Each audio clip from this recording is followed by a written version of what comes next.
Baka mapahiya sila, nag-react ang nanay ni Sara Labati sa napapabalitang DNA test ng mga apo. Tumugon ang ina ni Sara Labati na si Esther sa tanong ng isang netizen tungkol sa napapabalitang DNA testing para sa kanyang mga apo, sina Zion at Kai, para patunayan ang kanilang paternal lineage kay Richard Gutierrez. Following Sarah's Christmas post featuring her sons, an Instagram user left a comment on her post. Bilang babae matatanggap ko siguro ang mga mali ng asawa ko pero ipa-DNA test kung anak ko kasi baka hindi daw anak ng asawa ko.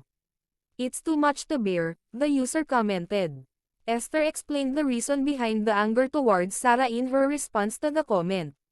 Grabe, bakit kaya galit siya kay Sarah?